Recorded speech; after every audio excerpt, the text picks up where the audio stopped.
Hi, I'm Tim, and thanks for logging on. If you love this watch, email me, tmosso@thewatchbox.com. It's in the description below. Your purchase and pricing email question line for buying this or any watch you see on any Watchbox platform. Please reach out to me directly. Email tmosso@thewatchbox.com for pricing.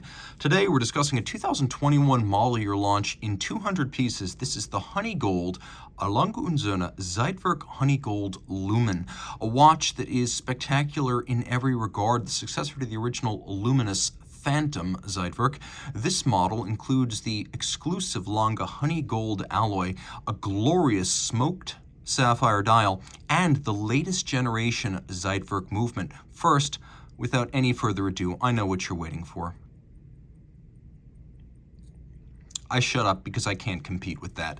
That is the romance of this watch. Now, it's a weighty thing, all in gold, and it's 41.9 millimeters in diameter. It's 50 millimeters from lug tip to lug tip, and I measured at 12.8 millimeters thick, which is 0.1 millimeter thinner than the prior, shorter power reserve Zeitwerk. Throwing this on the wrist, it fits large but comfortably. The Zeitwerk has always been a large timepiece, but no larger than it needs to be, based on the engineering inside the case. I believe you could wear this on a wrist of my size or larger. I don't think you should probably go any smaller. Maybe an oval wrist that's 15 centimeters could wear this, but you can see at 16, these lugs are pretty much out to the edge of my wrist, and that's also evident from over the top. That said, it's fairly thin, being only 0.4 millimeters thicker than a Daytona, and I always use the Daytona as a reference because everyone knows how thick a Daytona is, and everyone knows that Daytona slides under a sleeve. This will too. The strap is truly lovely. You could see that it's actually stitched with gold. And then we have a lovely reddish brown large rectangular scale alligator leather strap with a matte finish. And so yeah, it really is a reddish brown, almost like adobe. A little bit of bolstering to give it volume down the center. Large symmetrical scales, speaking to a relatively expensive cut of leather. That tends to be the standard large symmetrical scale. Where this strap is a bit cut above is in the use of small round scale alligator on the bottom. Gator on both sides, more expensive but also longer lasting. And when you're already using gold thread to stitch, who's counting? As you can see, it is a custom made for a Lange Söhne Jean Rousseau strap. Jean Rousseau, the OEM supplier to a lot of high-end brands, including among others FP Journe.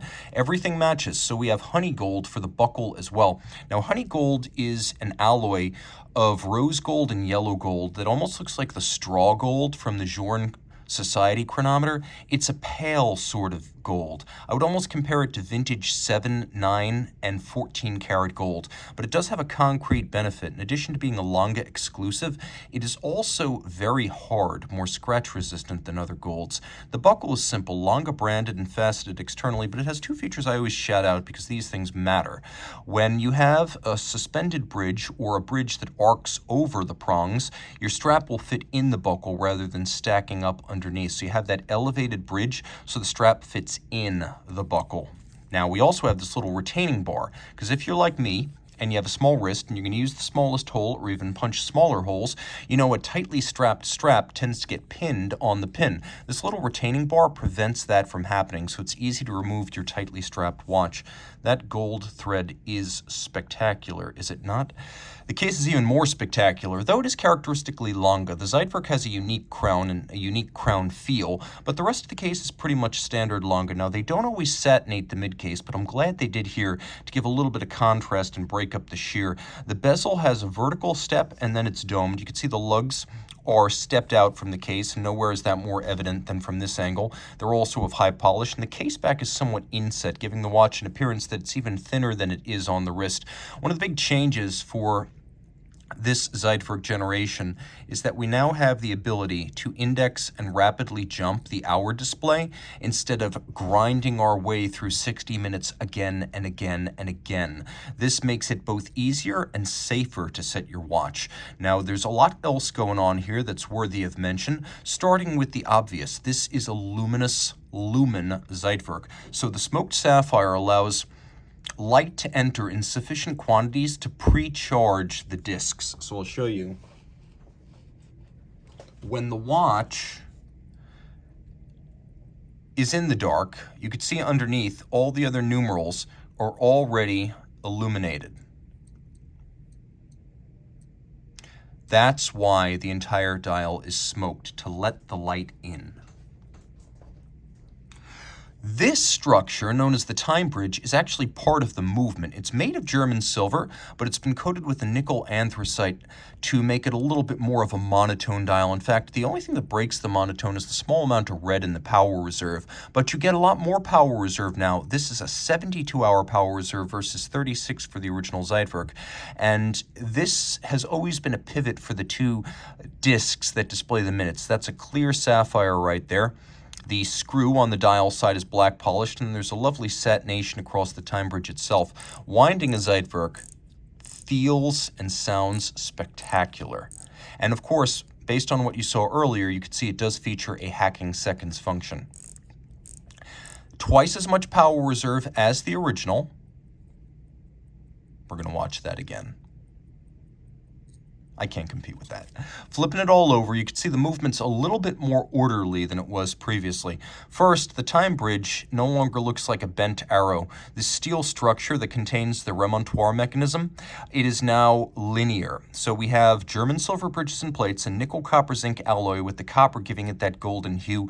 Beautiful stripes. You can see they are deeply grooved stripes that have a gradient of light from one side to the other. That's laid down by abrasive wheel, not stamped. We have spectacular solarization on the ratchet wheel atop the barrel, black polishing on most of the screw heads, as well as the cover to the escape wheel and the swan's neck regulator.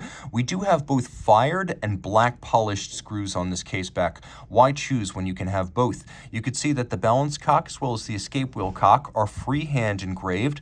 If you take a quick look, you can see that the anglage on the edge of the bridges is fine as anything you'll see in Geneva. There is engine turning or perlage on the base plate, and even the time bridge for the Remontoir mechanism has been beveled on its side and then satinated across its top. You can see how there's this secondary locking lever, and once a minute, energy jumps through the mechanism, jumps the minute, comes downstream where an air brake that looks like a pinwheel right here actually slows down the transmission of energy. It moves through a train that is connected via this locking lever to twin third wheels, and sandwiched in between the third wheels is a hairspring that gets loaded up every time this mechanism trips.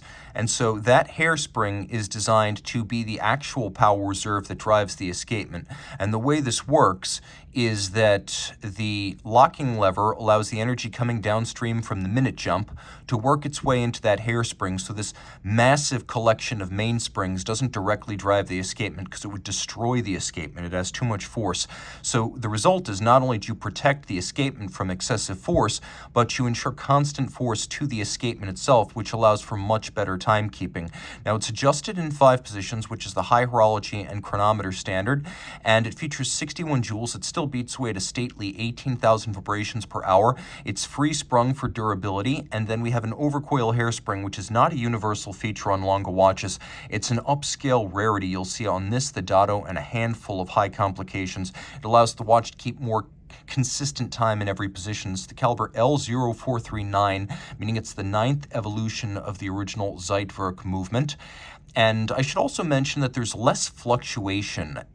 Previously, with the Remontoir system, there was quite a bit of fluctuation over the minute between jumps.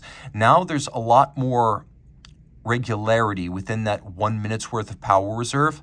And so you don't see the same system where you would see a flare of energy when the Remontoir gets powered up and then it would fall for a minute before flaring again. It's much more regular now, as this system has been designed to reduce and smooth out that little hill of energy. And you could see that it is as beautiful as ever, water resistant down to 30 meters. Reach out to Team Mosso at thewatchbox.com for purchase and pricing details of this 2021 200-piece limited edition.